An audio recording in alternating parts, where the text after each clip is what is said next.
Bless the Lord, bless the Lord. Thank you, my Lord. Thank you, my Lord. Bless His wonderful loving name. Bless His wonderful loving name. Amen. आवाज उठाएंगे, हम साज बजाएंगे, यीशु मान अपना यह गीत सुनाएंगे। आवाज उठाएंगे, हम साज बजाएंगे, यीशु महान अपना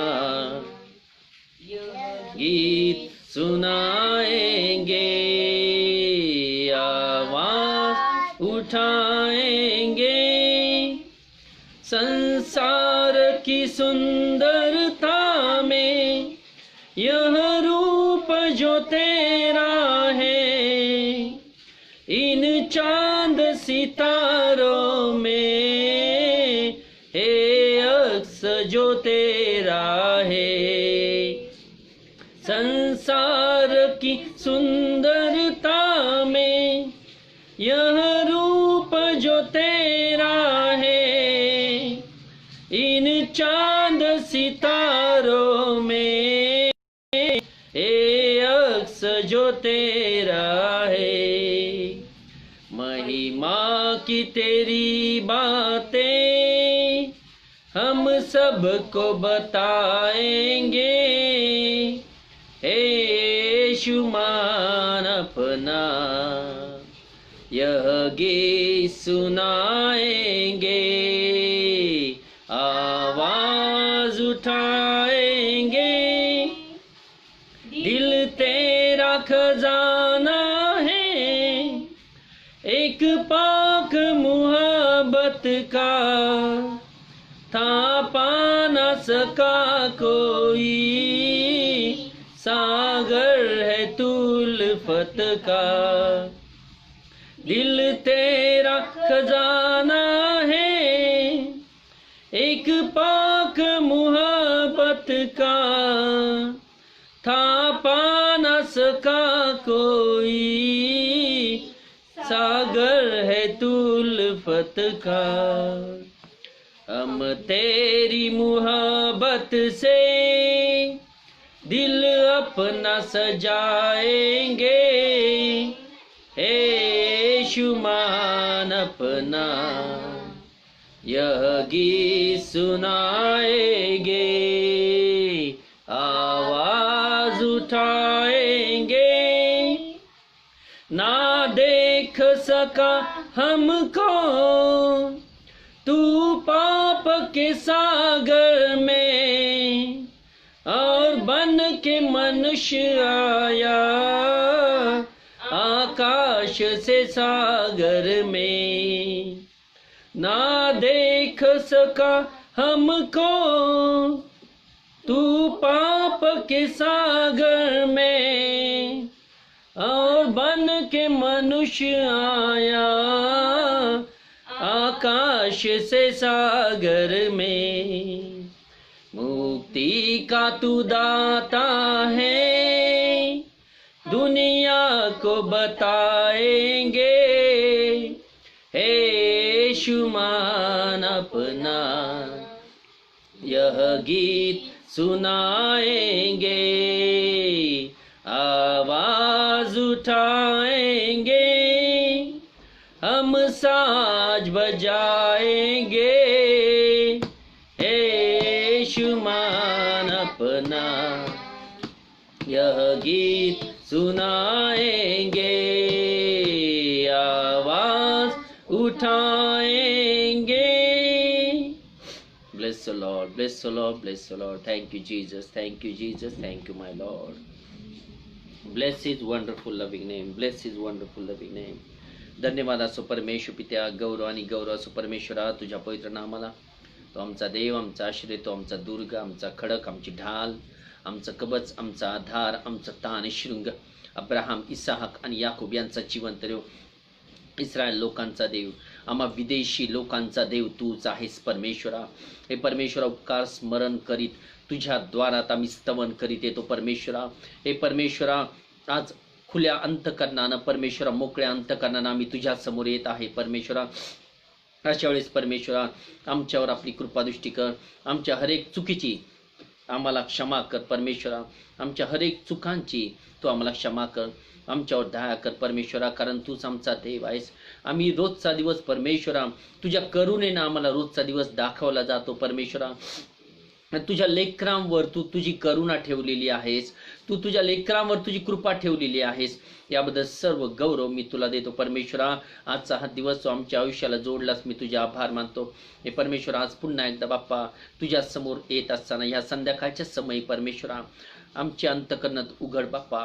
हे प्रभू माझ्या राजा, जे कोणी वचनं ऐकत आहेत परमेश्वरा, त्या प्रत्येकाच्या अंतकरणाला, जे कोणी प्रार्थना करीत आहेत या क्षणाला बाप्पा, प्रत्येकाच्या अंतकरणाला या क्षणाला तू स्पर्श कर परमेश्वरा. त्यांचं अंतकरण उघड परमेश्वरा. यासाठी तुझ्या वचनांसाठी त्यांची अंतकरणाची भूमी तयार व्हावी परमेश्वरा. त्यांच्या अंतकरणावर तो स्पर्श दे परमेश्वरा, की जेणेकरून तुझ्या वचनांचा प्रकाश त्यांना दिसेल परमेश्वरा. त्यांचे आध्यात्मिक नेत्र उघड, म्हणजे ते तुझा शास्त्रातील परमेश्वरा अद्भुत प्रकाश पाहतील. ते त्यांचे आध्यात्मिक कान उघड, म्हणजे परमेश्वरा ते तुझी स्वर्गीय वाणी ऐकतील, जी तुझ्या वचनांमध्ये लपलेली आहे परमेश्वरा. कर बाप्पा, त्यांना समजदार मन दे, ऐकणारी कान दे.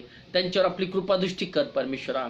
आणि कर बाप्पा, तुझ्या वचनांप्रमाणे त्यांच्या जीवनात होऊ दे अशी विनंती मी तुला करतो. त्याचप्रमाणे परमेश्वर, तू दरवेळेस मला सहाय्य झालेला आहेस, दरवेळेस माझी शक्ती बनलेला आहेस. माझ्या अशक्तपणात तूच माझी शक्ती आहेस. हे परमेश्वर, आज पुन्हा एकदा परमेश्वरा, मी स्वतःला तुझ्या हातात सुपूर्त करतो. माझ्या जिभेला स्पर्श कर, माझ्या ओठांना विधीवरचा इंगळ लाव, माझ्या मुखात तू आपले शब्द घाल. आणि खरोखर बाप्पा, ते अनॉइंटिंग, तुझा अभिषेक तू मला दे परमेश्वरा. आणि तुझ्या आत्म्याच्या प्रेरणेनं तू आम्हाशी बोल. तुझ्या वचनांच्या द्वारा तू आम्हाला मार्गदर्शन कर अशी विनंती मी तुला करतो. हे प्रभू, आजच्या वचनाच्या द्वारा तू आम्हा सर्वांना आशीर्वादित कर आणि तुझ्या वचनांचा आम्हाला अद्भुत मार्गदर्शन कर अशी विनंती मी तुला करतो. इथून पुढचा वेळ तुझ्या स्वाधीन घे बाप्पा. धन्यता आणणारा प्रभू येशू ख्रिस्ताच्या प्रिय आणि गौर नाथ मागतो, म्हणून तो ऐक. आमेन, आमेन, आमेन, आमेन.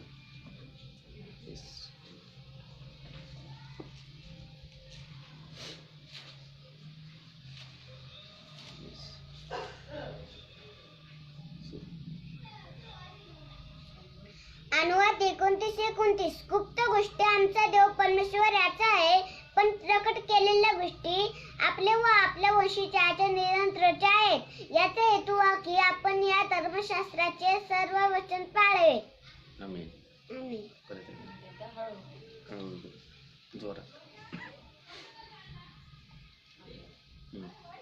अनुवाद 29:29. गुप्त गोष्टी आमचा देव परमेश्वर याचा आहे, पण प्रकट केलेल्या गोष्टी आपले व आपल्या वंशीच्या निरंतरच्या आहेत.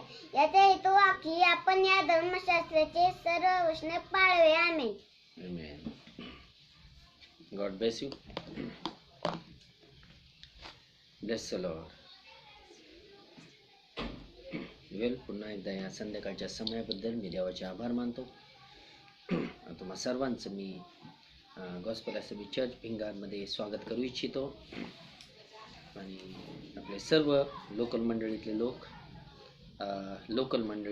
स्थानिक मंडळीतले लोक आणि इतर आपले जे भाऊ आणि बहीण जे ऑनलाईन या ठिकाणी हजर आहेत, त्या तुम्हा सर्वांचं ख्रिस्त येशूमध्ये मी स्वागत करतो. देवाच्या नावाला धन्यवाद देऊया. माझा विश्वास आहे सगळीकडे पाऊस चालू आहे आणि लाईटही गेलेली आहे, परंतु तुम्ही मला पाहू शकत असाल असा माझा विश्वास आहे. परमेश्वर आपल्याला मीटिंगमध्ये सहाय्य करील. आणि आजच्या ह्या दिवसाबद्दल परमेश्वराला आपण धन्यवाद देऊया. देवानं आजचा हा दिवस आपल्याला दाखवला. आजही आपल्याला देवानं या पृथ्वीच्या पाठीवर जिवंत ठेवलेला आहे. त्याचा हेतू एकच आहे की आपण आपल्या जीवनामध्ये आज्ञाधारकपणा शिकावा. That we must learn obedience in our life. The main purpose of our being of our life is to learn obedience in our life. आपल्या जीवनामध्ये देवाच्या निवडलेल्या लोकांनी, विशेष करून देवाच्या निवडलेल्या लोकांनी आपल्या जीवनामध्ये आज्ञाधारकपणा शिकावा अशी परमेश्वराची आपल्याविषयीची इच्छा आहे. आणि निश्चितच गेले 5 मीटिंग मी आज्ञा पालनाचे सुपरिणाम कोणते आहेत, तर ते आहेत आशीर्वाद आणि भरभराट याविषयी बोलत आहे. निश्चितच वेगवेगळ्या वचनातून आपण आजपर्यंत गेलेलो आहोत, वेगवेगळी स्पष्टीकरणं आपण पाहिलेली आहेत.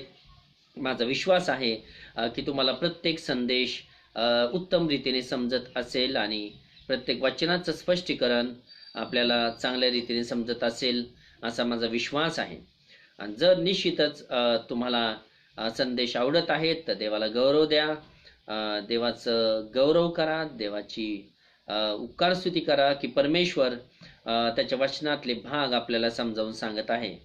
आणि तुम्ही आशीर्वादित आहात आणि मी आशीर्वादित यासाठी आहे की मी तुम्हाला दरवेळेस सांगतो की ब्रगुडवींचा संदेश 1981चा 1981 सालचा संदेश आपल्याला जसाचा तसा मिळत आहे. आणि सर्व वचन मी जे देत आहे आणि स्पष्टीकरण देत आहे त्यातले आहेत.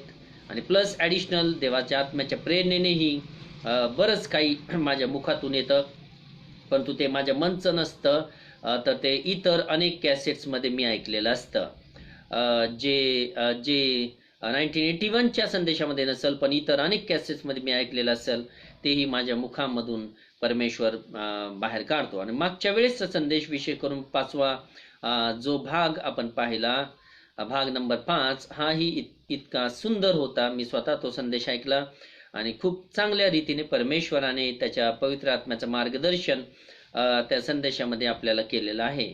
आणि जर तुम्ही ते संदेश ऐकताल आणि पुन्हा ऐकताल आणि पुन्हा ऐकताल तर त्या संदेशांची खोली आणि त्या संदेशांमधला स्पर्श तुम्हालाही जाणवेल.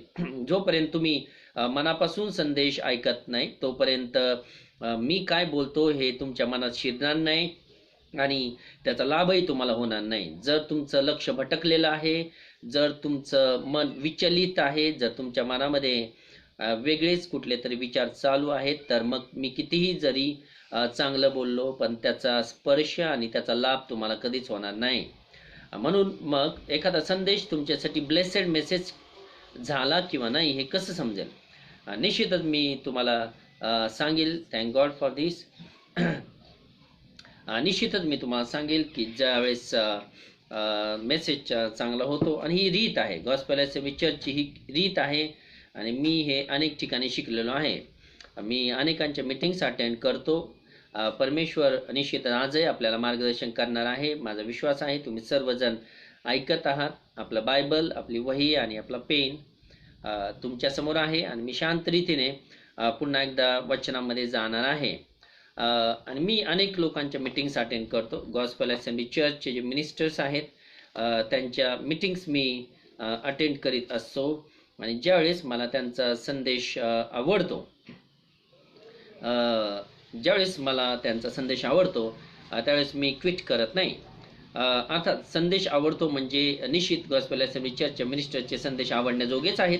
निश्चित ते आपल्याला आवडायला पाहिजेत, कारण ते एकाच आत्म्याच्या प्रेरणेतून आलेले संदेश आहेत. ज्या आत्म्याच्या प्रेरणेने मी बोलतो आणि जे शिक्षण मी देतो तेच शिक्षण तुम्हाला इतर जे मिनिस्टर्स आहेत आपल्या ख्रिस्ती शरीरातले त्यांच्या मुखातून तुम्हाला तेच वचन, तेच स्पष्टीकरण आणि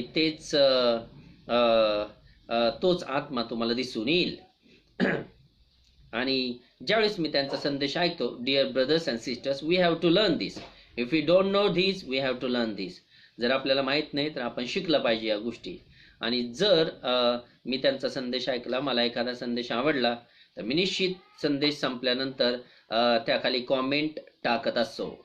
एनकरेजिंग स्टेटमेंट, एक उत्तेजनार्थ एखादं विधान मी टाकत असतो त्या कॉमेंटमध्ये, कॉमेंट बॉक्समध्ये. ही ऑनलाईन व्हर्च्युअल सर्व्हिस आहे हे आपल्याला माहिती आहे. This is a online virtual service. मी तुमच्यासमोर, मी तुम्हाला दिसत आहे पण मला तुम्ही दिसत नाही. तुम्ही तुमच्या घरामध्ये आहात आणि निश्चितच तुम्ही संदेश कसे ऐकत आहात, संदेश तुम्हाला किती समजला, हे मला माहीत नाही. परंतु त्याचं एक दर्शक, त्याचं एक प्रतीक, तुम्हाला संदेश किती समजला यासाठी तुम्ही संदेश झाल्यानंतर तुम्ही कॉमेंट बॉक्समध्ये तुमच्या प्रतिक्रिया देऊ शकता. आणि आपण शिकलं पाहिजे, हे देवाच्या माणसाने सांगितलं नाही पाहिजे.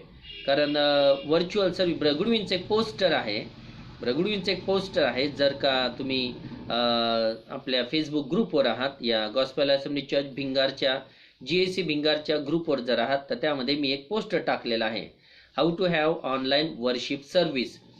ऑनलाईन वर्शिप सर्व्हिस कशी घ्यावी याविषयीचा एक संदेश पण आपला आहे आणि पोस्टर पण आहे. पण जर तुम्ही काळजीपूर्वक ते पोस्टर वाचलं, त्याच्या शेवटच्या 2 लाईनी तुम्हाला समजावून सांगतील की ऑनलाईन व्हर्च्युअल सर्व्हिस ज्यावेळेस तुम्ही घेता आणि ऐकणारे लोक ज्यावेळेस ऐकत असतात, त्यावेळेस तुम्ही ऐकत आहात हे मला कसं समजेल?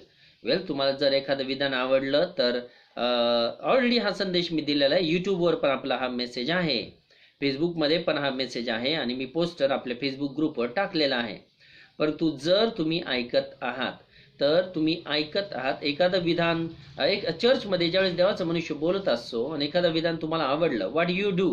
तुम्ही काय करता अशा वेळेस? निश्चित हात वरती करता, तुम्ही प्रेज द लॉर्ड करता, तुम्ही प्रेज द लॉर्ड म्हणता, तुम्ही आमेन म्हणता. वेल, आता व्हर्च्युअल ऑनलाईन सर्व्हिस चालू असताना तुम्ही काही करू शकत नाही, पण तुम्ही लाईक्स देऊ शकता, लाईक, थंब, एखादं विधान तुम्हाला आवडलं थंब देऊ शकता, किंवा मग आमेन म्हणू शकता, किंवा यस म्हणू शकता. जास्त मोबाईल खेळत नका बसू, कारण मला ते आवडत नाही स्वतःला. पण एखाद्या विधानाला आमेन लिहिणं, किंवा जरी काही केलं नाही, आमेन जरी लिहिलं नाही, तरी तुम्ही लाईक देऊ शकता, थंब देऊ शकता, त्या ठिकाणी लाईक देऊ शकता, थंबचं बटन आहे त्या ठिकाणी कॉमेंट बॉक्सच्या तिथं. आणि जर का तेवढं जरी केलं तरी पुष्कळ आहे. आणि दुसरी गोष्ट अशी की ज्यावेळेस संदेश संपतो त्यावेळेस तुम्ही कॉमेंट बॉक्समध्ये, या ठिकाणी खाली जो कॉमेंट बॉक्स आहे त्यामध्ये तुम्ही तुमच्या प्रतिक्रिया टाकू शकता. You can add your comments. तुम्हाला प्रतिक्रिया केव्हा टाकायच्यात? तर ज्यावेळेस संदेश संपेल, त्यावेळेस संदेश तुम्हाला कसा वाटला, संदेश, आणि तुम्ही was it a blessed message for you? तुमच्यासाठी तो आशीर्वादी संदेश होता का? त्यामधून तुम्हाला काय समजलं? मी म्हणत नाही संपूर्ण निबंध लिहित बसा, no, we don't have to write entire essay. आपल्याला काय संपूर्ण संदेश लिहित बसायचा नाही, पण 1 or 2 सेंटेन्सेस, 1 किंवा 2 विधानामध्ये आपण आपल्या प्रतिक्रिया व्यक्त करू शकतो की संदेश कसा होता. ब्रदर्स अँड सिस्टर्स, तुमच्या प्रतिक्रिया हा देवाच्या माणसाला उत्तेजनार्थ असतात आणि प्लस इतर जणांनाही उत्तेजनार्थ असतात, कारण आपण फिजिकली वेगवेगळे आहोत. तुम्ही तुमच्या घरामध्ये आहात, मी या ठिकाणी आहे, अंतर आहे आपल्यामध्ये. निश्चित आपण आत्म्यामध्ये एकच आहोत आणि आपण संदेश ऐकत आहोत.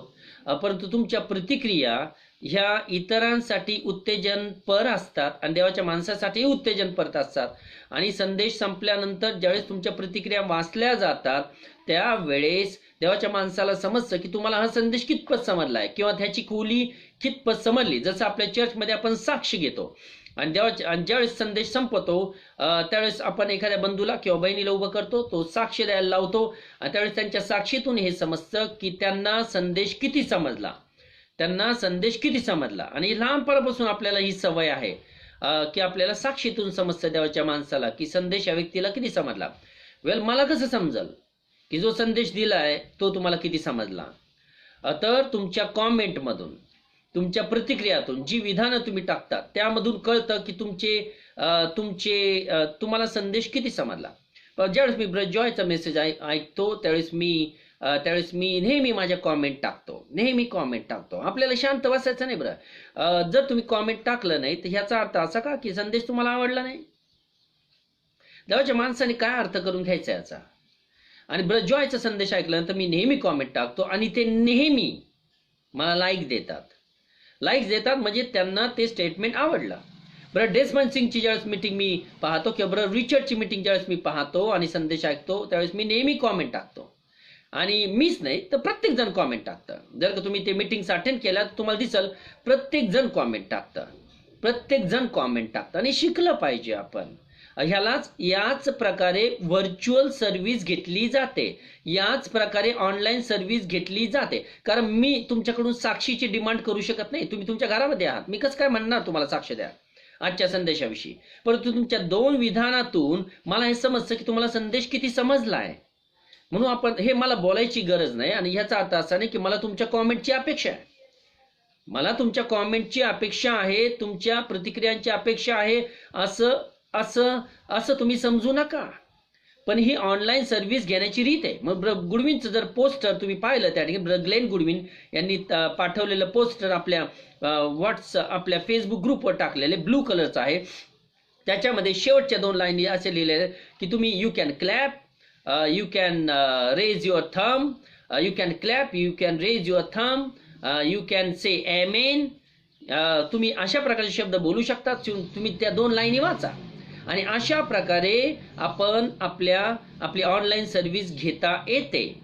कारण ब्रदर्स अँड सिस्टर्स, ही फार गोष्ट स्पष्ट आहे की तुम्ही तुमच्या घरामध्ये आहात, मी माझ्या घरामध्ये आहे, परंतु आपण माझ्या विचारांशी तुमचे विचार जुळत आहेत, किंवा तुम्हाला माझे विचार पटत आहेत. जसं तुम्ही चर्चमध्ये असला असता तर तुम्ही आमेन म्हटला असता. तुम्ही आमेन लिहू शकता, पण आमेन लिहिण्यामध्ये जर टाइम जात असेल तर तुम्ही लाईक्स देऊ शकता. पहा, आणि हे शिकलं पाहिजे. आणि त्यातल्या त्यात संदेश संपल्यानंतर जरी इकडं मी फिनिश केला व्हिडिओ, तरी व्हिडिओ पुन्हा स्टार्ट करून तुम्ही त्या ठिकाणी कॉमेंट टाकू शकता, फेसबुकला कॉमेंट टाकू शकता. पहा, ज्यांना शक्य आहे त्यांनी व्हॉट्सअप ग्रुपला कॉमेंट टाका. जे लोकल मंडळीतले लोक आहेत, स्थानिक मंडळीतले लोक, त्यांनी व्हॉट्सअपला टाका. कित्येक लोकांना फेसबुकला कॉमेंट टाकायला जमत नाही, आणि मग त्यांनी व्हॉट्सअपला आपले कॉमेंट टाका, आणि तातडीने टाका. कारण का मी जर 2 तासांनी चेक केलं तर 2 तासांनी लाईक्स तुम्हाला मिळू शकतात. लाईक्स आणि डिसलाईक्स मिळवण्याचे हे प्रकार नाहीत, तर तुम्हाला संदेश किती समजला याचा हा प्रामाणिक प्रयत्न आहे. याचा हा प्रामाणिक प्रयत्न आहे. तुम्ही पण प्रामाणिक तुमचे 2 शब्द टाकता की संदेश तुम्हाला किती समजला आणि काय समजलं. विश्वास, व्हेरी व्हेरी नाईस मेसेज. आता व्हेरी व्हेरी नाईस मेसेज यामधून काहीही प्रगट होत नाही की नेमकं तुम्हाला समजलंय काय. विश्वास, वंडरफुल मेसेज. पण वंडरफुल मेसेज मधून मला काही कळत नाही की तुम्हाला कोणत्या दृष्टिकोनातून वंडरफुल वाटला तो संदेश. Very beautiful message brother, very beautiful message. हो, पण ब्युटिफुल म्हणजे कुठल्या दृष्टिकोनातून तुझ्यासाठी तो ब्युटिफुल झाला हे मला कळत नाही. आणि काही लोक, निवडक लोक आहेत की जे समजदार आहेत, त्यांच्या आत्म्यामध्ये ते समजदार आहेत की त्यांना समजतं कॉमेंट कसं टाकावं. 2 शब्दच टाका, 2 शब्दच टाका. ज्यावेळेस मी जॉयसाठी कॉमेंट टाकतो त्यावेळेस मी त्या संदेशाचा जो थीम आहे, त्या संदेशाचा जो गाभा आहे, त्या संदेशाचा जो सारांश 2 शब्दामध्ये आहे ते शब्द मी लिहून टाकत असतो. Very beautiful message, very wonderful message. यातून संदेश देणाऱ्याला काहीही समजत नाही. आणि एखाद्या वेळेस असंही होऊ शकतं की तुम्हाला तो संदेश समजला नाही तरी तुम्ही लिहिताल व्हेरी ब्युटिफुल मेसेज. एखाद्या वेळेस असंही लिहू शकता, तुम्हाला संदेश समजला, देवाच्या माणसाची एखाद्या वेळेस फसवणूक होईल, पण तू देवाचा मनुष्य फसवला जाऊ शकत नाही. कारण का देव तुमचे आत्मे तोलून पाहतो. देवाला माहिती आहे की तुम्हाला किती समजला संदेश, तुम्ही किती मन लावून ऐकला. आणि म्हणून मग तुमच्यावर अवलंबून आहे तुम्ही कॉमेंट कसं टाकता. तुमच्यावर अवलंबून आहे तुम्ही कॉमेंट कसं टाकता. पहा, काहीतरी ठेवा, पुस्तक ठेवा त्याच्याखाली. पहा, आणि म्हणूनच मग मी मुद्दामून ह्या गोष्टी बोललो, कारण आपल्या कित्येक लोकांना हे कळत नाही, आणि मी पुन्हा ह्या गोष्टी बोलणार नाही. आणि ह्या गोष्टीविषयी एक्सक्यूज मी, कारण का मला तुमच्या प्रतिक्रियांची, लाईक्सची गरज आहे असं समजू नका. पण तुम्हाला संदेश किती समजला याचं प्रात्यक्षिक, याचं दर्शक, याचं चिन्ह हे तुमच्या कॉमेंटमधून कळतं. हे तुमच्या कॉमेंटमधून कळतं. आणि हे शिका. हे मी शिकलो. मला येत नव्हतं या ऑनलाईन सर्व्हिसचं, पण मी शिकलो. दुसऱ्यांचं पाहून देवाच्या लेकरांचं पाहून शिकलो. तुम्ही शिका. म्हणून मग संदेश संपल्यानंतर तुमचे 2 शब्द तुम्ही टाकू शकता. विसरू नका, किंवा असं म्हणू नका की विश्वास राहील. काही लोक तर आपल्या लोकल मंडळीतले लोक, विशेष करून मी लोकल मंडळीतल्या लोकांविषयी बोलतो, डिअर ब्रदर्स अँड सिस्टर्स, की आपल्या लोकल मंडळीतले लोक, स्थानिक मंडळीतले लोक, गॉस्पेल असेंब्ली चर्च भिंगार मधले लोक कित्येक वेळेस कॉमेंट पण टाकत नाहीत. आणि मग मला असं वाटतं की तो व्यक्ती हजर होता किंवा नव्हता, किंवा त्याने संदेश ऐकला किंवा नाही. ज्या त्याचं कॉमेंट टाकलं नाही त्याने, म्हणजेच काय की तो गैरहजर होता का असं मला वाटू शकतं. आणि म्हणून मग तुम्ही संदेश जर का संपूर्ण संदेश शेवटपर्यंत ऐकला तर तुम्ही तुमचं प्रामाणिक वक्तव्य कॉमेंट 2 मिनिटाचा वेळ घालून टाकू शकता. ओके, मला या विषयावर जास्त बोलायचं नाही, कारण या गोष्टी इतर आहेत, ह्या आध्यात्मिकतेशी लागू पडणाऱ्या गोष्टी नाहीत. व्हेरी सॉरी विश्वास विल से व्हेरी सॉरी, कारण ह्या स्पिरिच्युअलिटीशी लागू पडणाऱ्या गोष्टी नाहीत, हे मला माहिती आहे. परंतु ऑनलाईन सर्व्हिस, ऑनलाईन व्हर्च्युअल सर्व्हिसचे हे नियम आहेत आणि आपल्याला मध्ये फिजिकल डिस्टन्स असल्यामुळं ह्या गोष्टी गरजेच्या आहेत. ओके, ठीक आहे, मी माझ्या मुद्द्याकडे येतो, माझ्या विषयाकडे जातो की गेल्या 5 मीटिंग्स आपण एका विषयामध्ये चर्चा करत आहोत. लाईटीचा अभाव आहे, प्लीज सहकार्य करा. या ठिकाणी जोपर्यंत आपल्याला या ठिकाणी बॅटरी साथ देत आहे तोपर्यंत आपण या ठिकाणी ऑनलाईन राहणार आहोत. आणि परमेश्वर करो त्याआधी जर का लाईट आली तर आपल्यासाठी उत्तम होईल, म्हणजे तुम्ही मला नीट पाहू शकताल. माझा विश्वास आहे की तुम्ही मला पाहत आहात. परंतु गेले 5 मीटिंग्समध्ये आज्ञा पालनाचं महत्व आपल्या जीवनामध्ये आपण शिकत आहोत. पण आज्ञा पालनामुळं पहिले आशीर्वाद जे आपल्या जीवनावर यायला लागतात ते आहे भरभराट. आणि सगळ्यात पहिलं जे चिन्ह देवाच्या लेकरांमध्ये उमटतं ते आहे गुड हेल्थ, चांगलं आरोग्य. आणि मागच्या वेळेस आपण तो संदेश पाहिला, खूप छान असा संदेश होता आणि आपण अनेक वचन आपण पाहिले. पण इतक्या जोएलने एक वचन बोलून दाखवलं, अनुवाद 29 वचन त्याने बोलून दाखवलं आपल्यासाठी. आणि त्यामधून असं व्यक्त होतं की गुप्त गोष्टी आमचा देव परमेश्वर याच्या आहेत. पण देवाच्या 2 प्रकारच्या इच्छा आहेत, देवाच्या 2 प्रकारच्या गोष्टी आहेत. एक आहे गुप्त गोष्टी आणि दुसऱ्या आहे प्रकट गोष्टी. गुप्त गोष्टीमध्ये डोकावायचं काम आपलं नाही.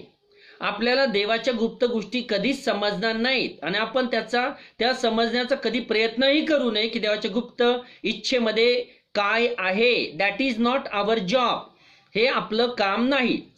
तर आपलं काम एकच आहे की प्रकट केलेल्या गोष्टी आपण त्यांचा स्वीकार करणं आणि जीवनामध्ये अंमलबजावणी करणं. प्रकट केलेल्या गोष्टी कोणत्या? नियमशास्त्र, नियमशास्त्रातली वचने आणि त्यामधल्या आज्ञा ह्या प्रकट केलेल्या गोष्टी आहेत. मानव जातीला प्रकट केलेल्या गोष्टी आहेत. प्रत्येक वचन आणि प्रत्येक आज्ञा नियमशास्त्रात जी लिहिलेली आहे ती देवाची प्रकट इच्छा आहे. उदाहरणार्थ जर मी बोललो असं की देवानं तुम्हाला ह्या आज्ञा दिल्या, चहाडी करू नको, चुगली करू नको, एखाद्याची निंदा करू नको. जर देवाने ह्या आज्ञा दिल्या अर्थात देवानं तुम्हाला प्रकट इच्छा केली, देवानं त्याची इच्छा तुम्हाला प्रकट केली. पण आता कोण ती पाळल किंवा कोण नाही पाळणार हे देवाच्या गुप्त इच्छेमध्ये आहे. That is the secret will of God.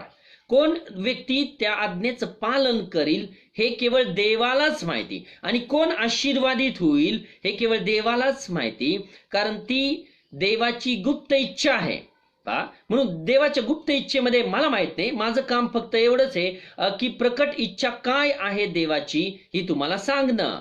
आणि प्रकट इच्छा कशासाठी आहे? अनुवाद 29 वचन सांगतं, 29 प्रकट केलेल्या गोष्टी ह्या आपल्या आणि आपल्या वंशजांच्या निरंतरच्या आहेत, थोड्या दिवसांसाठी नाही. प्रकट केलेल्या गोष्टी या आज्ञा आपल्यासाठी मरेपर्यंत आहेत. एवढंच नव्हे तर देवाचं राज्यातही गेल्यानंतर, मी विधान केलं मागच्या वेळेस, त्यावेळेस ह्याच आज्ञांचं वर्चस्व आपल्या जीवनावर असणार आहे. ह्या ज्या आज्ञा आहेत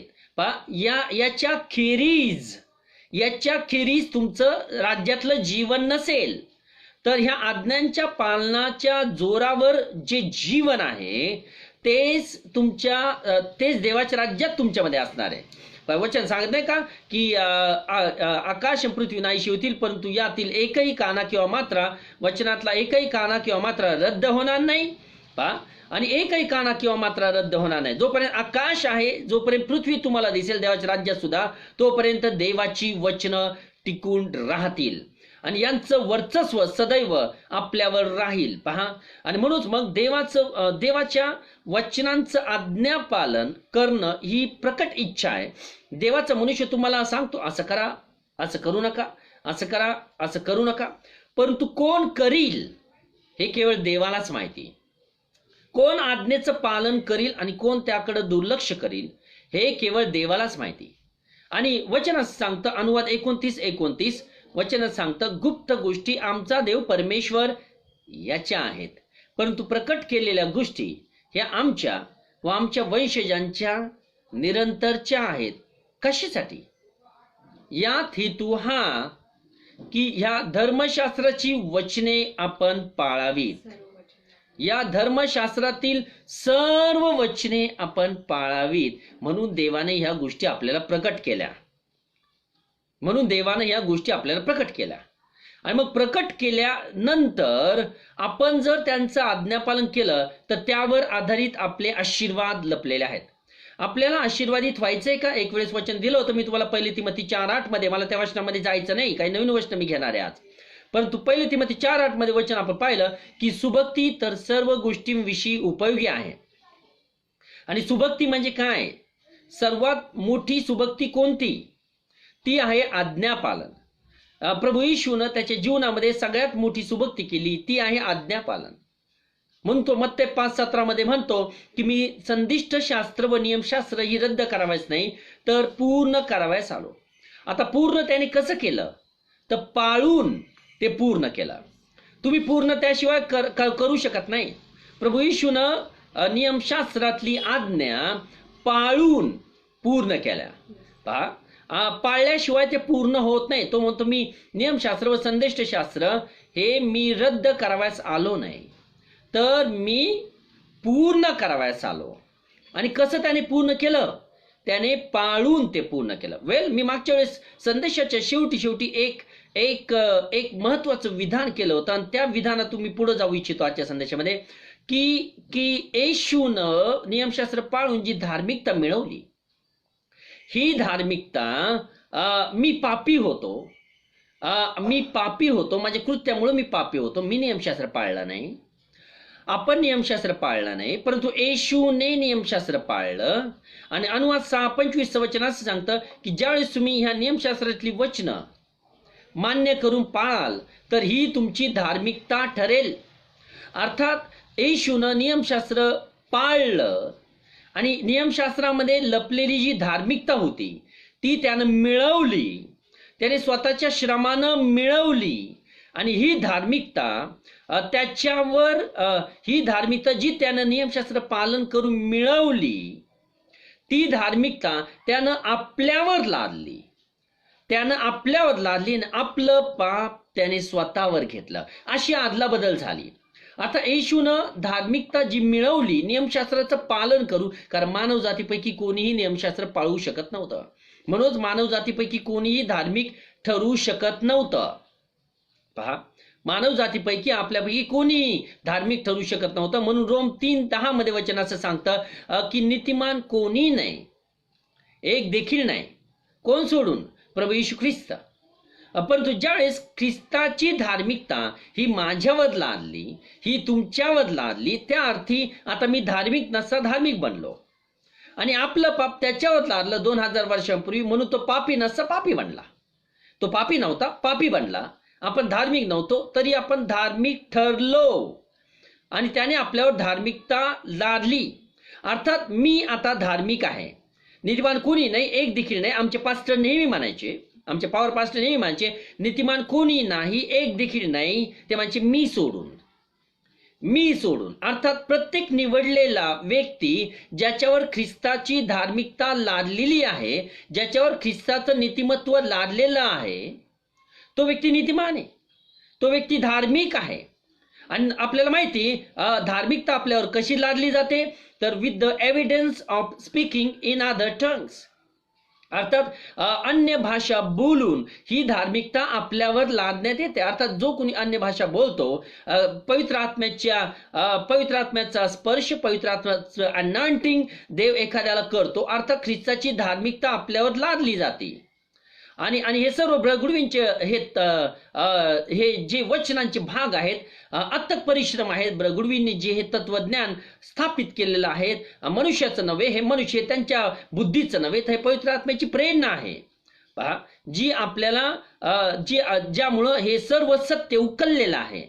आणि म्हणून मग या गोष्टीवर विश्वास ठेवा, नाराज होऊ नका. जर आपल्याला पवित्र आत्मा नाही तर नाराज होऊ नका. ब्रदर्स अँड सिस्टर्स, ज्यांना पवित्र आत्मा नाही त्यांनी नाराज होऊ नका. कदाचित तुमची वेळ येत आहे, परमेश्वर भविष्यकाळात कदाचित तुम्हाला पवित्र आत्मा देईल, पण आज तुम्हाला पवित्र आत्मा नाही म्हणून सत्य खोडलं जाऊ शकत नाही. आज तुम्हाला पवित्र आत्मा नाही म्हणून विश्वास सत्य लपवून ठेवू शकत नाही. म्हणून मग पवित्र आत्मा जरी नाही तरी आपण मिळवण्याचा प्रयत्न करा. विश्वास मी खूप पवित्र आत्मा मिळवण्याचा प्रयत्न करतो, परंतु तुम्हाला मिळत नाही. जसा पाहिजे तसा प्रयत्न आपण करत नाही किंवा मागत नाही. तुम्ही खूप प्रयत्न केला असेल कदाचित, मला माहिती आहे, आणि तुम्हाला थोडासा स्पर्शही जाणवत असेल, पण तुम्ही त्याची कास धरत नाही आणि त्यामुळे पवित्र आत्माचा स्पर्श आपल्यापासून दूर राहतो. मिळवा, तरी पण मिळवाचा प्रयत्न करा. निश्चित माझा विश्वास आहे की जे भुकेले आहेत, तहानेले आहेत ते तृप्त होतील आणि एक दिवस येईल की परमेश्वर तुम्हाला स्पर्श करील. दिवस कोणता आहे मी सांगू शकत नाही, पण एवढं निश्चित आहे, जो भुकेला आहे, जो तहानेला आहे, त्यासाठी परमेश्वर त्याला देईल. पण आज जर का नाही आपल्याला पवित्र आत्मा, तर आपण नाराज होऊ नये. तुम्ही नाराज होऊ नका. डिअर ब्रदर्स अँड सिस्टर्स, तुम्ही देवाचे प्रिय लेकरं आहात, नाराज होऊ नका, परंतु मिळवण्याचा प्रयत्न करा. पण एवढं निश्चित, ज्यावेळेस ख्रिस्ताची धार्मिकता आपल्यावर लादण्यात येते, अर्थात ज्यावेळेस आपण अन्य भाषेमध्ये बोलतो त्यावेळेस ख्रिस्ताची धार्मिकता आपल्यावर लादण्यात येते. आणि हा दुसरा संदेश आहे, मला त्या संदेशामध्ये जायचं नाही, पण मला हे सांगायचंय काय की ख्रिस्ताची धार्मिकता माझ्यावर लादली म्हणजे मी आता धार्मिक ठरलो. आणि निश्चित या धार्मिकतेच्या जोरावर मी देवाच्या राज्यात जाईल, कारण ख्रिस्ताचे धार्मिकता नीतिमत्व माझ्यावर लादलेलं आहे किंवा तुमच्यावर लादलेलं आहे. मग जर का धार्मिकता नियमशास्त्र पाळून ख्रिस्तानं मिळवली आणि माझ्यासाठी त्याने नियमशास्त्र पाळलं आणि नियमशास्त्र पाळून माझ्यासाठी त्याने नियमशास्त्र पाळलं, आणि याचा अर्थ असा नाही की आज मी नियमशास्त्र पाळायचं नाही. Am I right? पण जर का त्याने माझ्यासाठी नियमशास्त्र पाळलं, याचा अर्थ असा का की मी आज नियमशास्त्र पाळू नये? तसं बोलणं चुकीचं आहे. आजही मला नियमशास्त्र पाळायचंय. मग ब्रदर, विश्वास कशासाठी? हा कन्सेप्ट, ही संकल्पना प्रथम क्लिअर करा. मी काय बोलतोय ते पहिलं क्लिअर करा. ख्रिस्तानं ऑलरेडी माझ्यासाठी नियमशास्त्र पाळलंय. याचा अर्थ असा का की आता आपल्याला नियमशास्त्र पाळायचं नाही? ते बोलणं चुकीचं आहे. त्याने नीतिमत्व मिळवलं आणि ते आपल्यावर लादलं, आपल्याला धार्मिक त्याने ठरवलं. याचा अर्थ असा का की आता नियमशास्त्र पाळायचं नाही? आता मी हा कन्सेप्ट क्लिअर करतो की येशूनं जे माझ्यावर धार्मिकता लादली, जे नीतिमत्व लादलं, याच्या जोरावर मी निश्चित देवाच्या राज्यात जाऊ शकेन, परंतु पडत झडत, परंतु हाल अपेष्टा भोगत, दुःखी जीवन जगत, आजारपणातलं जीवन जगत, अर्थात आपण जी पाप केलेली आहेत, ज्या चुका केलेल्या आहेत, त्याचं शासन भोगीत आपण देवाच्या राज्यात जाऊ. शासन भोगीत देवाच्या राज्यात जाऊ. अर्थात आपलं पुत्रत्व आपण शासनाच्या द्वारा प्रगट करतो. आपण आपलं पुत्रत्व प्रगट करतो. परंतु देवाची इच्छा तशी नाही. एखाद्या वेळेस आपण शासन भोगीत आजारपण, गरिबी, शापग्रस्त जीवन असं जगत आपण एखाद्या वेळेस देवाच्या राज्यात जाऊ. परंतु आपल्याला जर वाटतं की देवाच्या राज्यात तर मला जायचंच, पण पृथ्वीवर जोपर्यंत जिवंत आहे तोपर्यंत मी आशीर्वादी जीवन जगावं, असं जर आपल्याला वाटतं, तर मग त्यासाठी एकच मार्ग आहे, नियमशास्त्राचं पालन करणं. येशूने जर नियमशास्त्र पाळलं तर याचा अर्थ असा नाही की मी पाळू नये, परंतु मला आज नियमशास्त्र कशासाठी पाळायचंय? धार्मिकता मिळवण्यासाठी नाही. जी धार्मिकता येशूने माझ्यावर लादली, जे नीतिमत्व येशूने आज्ञापालन करून माझ्यावर लादलं, ती धार्मिकता, ते नीतिमत्व मिळवण्यासाठी मला नियमशास्त्राचं पालन आज करायचं नाही, तर आशीर्वाद मिळवण्यासाठी मला नियमशास्त्राचं पालन आज करायचंय. माझा विश्वास आहे की हा कन्सेप्ट तुमचा क्लिअर झाला असेल, ही संकल्पना क्लिअर झाली असेल. म्हणजे नीतिमत्व मिळवण्यासाठी आता मला नियमशास्त्राचं पालन करायचं नाही, तर आशीर्वाद मिळवण्यासाठी मला नियमशास्त्राच्या वचनांचं पालन करायचंय. माझा विश्वास आहे की ही कन्सेप्ट, ही संकल्पना तुमची आता क्लिअर झाली असेल. म्हणजेच काय, आता मला नियमशास्त्र पाळायचंय, पण आशीर्वादित जीवन जगण्यासाठी, आनंदी जीवन जगण्यासाठी, हॅपी लाईफ जगण्यासाठी, निरोगी जीवन जगण्यासाठी, शांतीनं भरलेलं जीवन जगण्यासाठी, आणि जितकं मी आज्ञा पाळील तितकं परमेश्वर मला अधिक आशीर्वादित करेल. जितकं मी आज्ञा पाळील तितकं परमेश्वर मला आशीर्वादित करेल. जोपर्यंत अर्थात मी जर निवडलेला आहे, तुम्ही जर निवडलेले आहात ब्रदर्स अँड सिस्टर, तुम्ही म्हणता निवडल्याच्या जीवनामध्ये एवढा त्रास का, एवढा हालअपेष्ट का? अनेकांच्या मनात प्रश्न आहेत. निवडल्याच्या जीवनामध्येच असं का? निवडल्याच्या जीवनामध्ये, निवडलेल्या लोकांच्या जीवनामध्ये एवढे त्रास का, संकट का? वेल, ह्याचं उत्तर हे, स्पष्ट उत्तर हे, ते संकट आपल्या मूर्खपणामुळे आहेत. ते संकट आपल्या मूर्खपणामुळे आहेत, आपल्या चुकीच्या आत्म्यामुळे आहेत, जे देवानं आणलेले आहेत.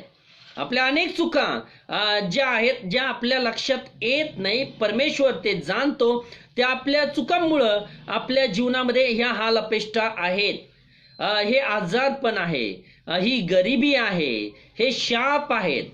परमेश्वर इंटरेस्टेड नाही तुम्हाला, तुम्ही देवाचे निवडलेले आहात तरी पण तुम्हाला मुद्दामून पीडा करायला. विलापगीतमध्ये वचन सांगते, इर्माच्या विलापगीतमध्ये, की तो मुद्दामून कोणाला पीडा करत नाही. पण जर आज मला पीडा होत आहे तर आपल्या चुकांमुळं, माझ्या चुकांमुळं ती पीडा मला होत आहे.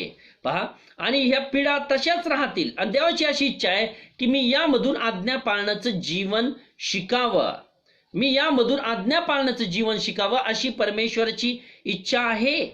पहा, आणि म्हणून मग जितकं मी आज्ञा पालन करील तितकं परमेश्वर मला आशीर्वादित करील. अर्थात आज्ञा पालनच आता केवळ असं आहे की जे तुम्हाला वर आणू शकता. पण तुम्ही म्हणत असाल, मी हे बोलत होतो की विश्वास निवडलेल्यांच्या जीवनामध्ये एवढे हालअपेष्ट का, एवढं टेन्शन्स का, एवढे ताणतणाव का, एवढं शापग्रस्त जीवन, आजारपण, गरिबी आणि शाप हे निवडलेले असूनही असं का? म्हणजे आम्ही निवडलेले नाही का? मग नाही बंधू, तू निवडलेला आहेस, बहिणी तू निवडलेली आहेस, परंतु आपल्या स्वतःच्या चुकांमुळं हे शासन आपल्या जीवनात आहे.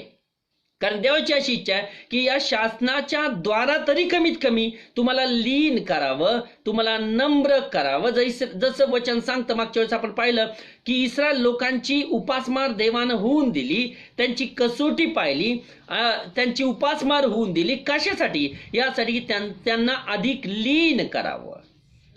परमेश्वर आपल्याला लीन करू इच्छितो, परमेश्वर आपल्या आत्म्यावर कार्य करू इच्छितो. कमी कमी ह्या आजारपणाच्या द्वारे तरी आपल्यावर कार्य होईल अशी परमेश्वरची इच्छा आहे. कमी कमी या शासनाच्या द्वारा, संकटाच्या द्वारा, गरिबीच्या द्वारा तरी आपल्यावर कार्य होईल अशी परमेश्वरची इच्छा आहे. म्हणून आपल्या जीवनात ह्या गोष्टी आहेत. मग विश्वास आम्ही असेच राहू का निवडलेले असून? नाही, तुम्ही वर येऊ शकता, तुम्ही वर येऊ शकता. आणि त्याचा एकच मार्ग आहे, तुम्ही आज्ञापालन करून वर येऊ शकता. परमेश्वरची इच्छा आहे तुम्ही आज्ञापालन शिकावं. देवाच्या, तुम्ही जर आई वडील आहेत तर त्यांची इच्छा नसते का की त्यांच्या लेकरांनी आज्ञापालन शिकावं? आई वडिलांची इच्छा नसते का? नैसर्गिक आई वडिलांची इच्छा नसते का की त्यांच्या लेकरांनी आई वडिलांची आज्ञा पाळावी, पॅरेंट्सची आज्ञा पाळावी? तुमची इच्छा नाही का तुमच्या लेकरांनी तुमची आज्ञा पाळावी? जशी तुमची इच्छा आहे तशी परमेश्वरची इच्छा आहे की तुम्ही आज्ञा पालन करावं. कुठल्या आईवडिलाला वाटेल की सतत मुलाला शासन करावं, सतत आपल्या मुलीला शासन करावं? कुठल्या आईवडिलाला वाटेल असं? आईवडील इंटरेस्टेड आहेत का? आईवडील हॅपी होतात का आपल्या लेकरांना सतत शासन करण्यामध्ये? वेल, तसंच परमेश्वर जो तुमचा आणि माझा पिता, तो हॅपी होत नाही तुम्हाला आजारी पाहून, तो हॅपी होत नाही तुम्हाला शापग्रस्त जीवनामध्ये पाहून, तो हॅपी होत नाही तुम्हाला गरिबीतलं जीवन पाहून. त्याची इच्छा आहे तुम्ही वर यावं, परंतु आपल्या आज्ञा पाळण्यावरच केवळ ते अवलंबून आहे. त्याची अशी इच्छा आहे की the children of God should learn obedience in their life. त्यांच्या जीवनामध्ये देवाच्या लेकरांनी ओबिडियन्सपणा, आज्ञाधारकपणा शिकावा अशी त्याची इच्छा आहे. म्हणून ब्रदर्स, आपल्या जीवनात एवढे कष्ट का? वेल, याचं एकच उत्तर आहे की आपण कुठंतरी चूक आहोत, कुठल्या तरी चुका आहेत आपल्या जीवनातल्या की ज्या परमेश्वराच्या नजरेसमोर आहेत. न जाणू कदाचित आजही त्या चुका आपल्याकडून होत आहेत आणि आपण त्यामधून बाहेर पडू इच्छित नाही. तर मग परमेश्वर अधिक तीव्रता वाढवतो, सगळ्या गोष्टींची तीव्रता, संकटाची तीव्रता अधिक वाढवतो आणि मग गरिबीची तीव्रता अधिक वाढवतो आणि मग आजारपणाची तीव्रता अधिक तो वाढवतो. जितका प्रेशर तो वाढविल तुम्ही दबले जाताल, त्या प्रेशर खाली दबले जाताल. जोपर्यंत तुम्ही गुडघे टेकत नाही देवापुढं आणि वळत नाही पूर्ण मनाने, पूर्ण जीवाने, पूर्ण शक्तीने देवाकडे जोपर्यंत वळत नाही आणि जोपर्यंत तुमचे सर्व गोष्टी देवापुढं मांडत नाही आणि तुमचं हृदय जोपर्यंत फुटत नाही, तुम्ही पश्चाताप जोपर्यंत करत नाही, चांगलं करायला जोपर्यंत शिकत नाही, तोपर्यंत परिस्थिती तशीच राहील की बहुना मी म्हणेल की त्याची तीव्रता वाढत जाईल, त्याची तीव्रता वाढत जाईल. पण तुम्ही निवडलेले आहात, एवढं ध्यानात ठेवा, तुम्ही निवडलेले आहात. निवडल्याच्या जीवनामध्ये हाल अपेष्ट नसतात का? वेला असतात. निवडल्याच्या जीवनामध्ये कष्ट नसतात का? वेला असतात. वचन सांगत नाही का, धार्मिक जर कष्टाने जगतो. आता लाईटाच्या अभावी मी सगळे वचन काढत बसत नाही, प्लीज मला सहकार्य करा. परंतु माझा विश्वास आहे की तुम्ही मला पाहू शकताय आणि संदेश एकदम चांगला चालू आहे. मला असं वाटतं की परमेश्वर आपल्याला मदत करीत आहे या स्पष्टीकरणामध्ये आणि अनेकांच्या प्रश्नांची उत्तरं मिळत आहेत मला असं वाटतं. कारण देव त्याच्या पवित्र आत्म्याच्या द्वारा, त्याच्या वचनाच्या स्पष्टीकरणाच्या द्वारा आपल्याशी बोलतो. मग वचनात सांगतं की धार्मिक जर कष्टाने जगतो, धार्मिक कोण? अधार्मिक नाही, न निवडलेल्या विषयी वचन नाही. आता धार्मिक जर कष्टाने जगतो तर अभक्त माणसाचं ठिकाण कुठे राहील? पहा, धार्मिक जर कष्टाने जगतो, पहा धार्मिकाला कष्ट होतात.